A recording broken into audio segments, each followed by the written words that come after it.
Uşaqlıq oyuncaqlar, gülüşlər və arzular dövrü olmalıdır. Lakin bəzi qız uşaqları üçün bu dövr erkən yaşda sona çatır. Onlar böyümədən, dünyanı kəşf etmədən, özlərini tanımadan alınmağa məcbur edilirlər.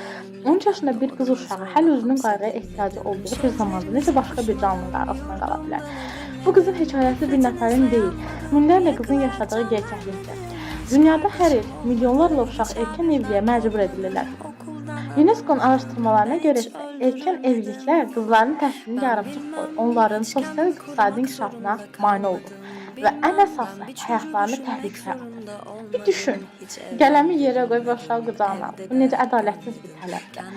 Böyük Azərbaycan şairi Nizami Gəncəvi deyir: qadınlar incidir, onu qorumalısan. Ona ehtiram göstər, onu yaşatmalısan. Lakin biz qadınlarımızı qorumaq əvəzinə onları həyatın ən çətin yükü altında əzirik. Bir qız uşağı oxuyanda o sadəcə öz gələcəyini deyil, bütöv bir cəmiyyətin gələcəyini də dəyişir. Elm, təhsil və maarif insanı zincirlərdən qurtaran açardır. Xalq yazıçımız Çingiz Aytmatov Gün var əsrə bərabər əsərində belə deyir: cəmiyyətin tərəqqisi onun qadınlarına necə münasibət göstərməsindən bəlli olur.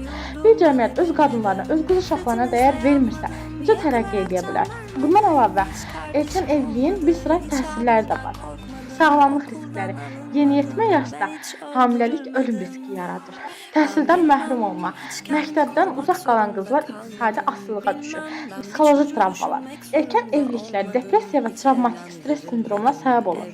Bu gün bir qızın təhsildən məhrum edilib, erkən evliliyə məcbur edilməsindən sussaq, sabah başqa bir qızın da taleyi belə olacaq.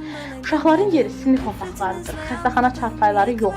Onların gələcəyi kitab səhifələrində yazılmalıdır, doğum şəhadətnamələrində deyil.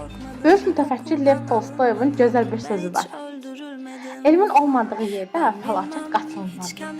Gəlin elmin və təhsilin gücünü birlikdə göstərək. Uşaqlarımızda, xüsusilə də qız uşaqlarına oxumaq, inkişaf etmək və öz yollarını seçmək haqqını tanıyaq.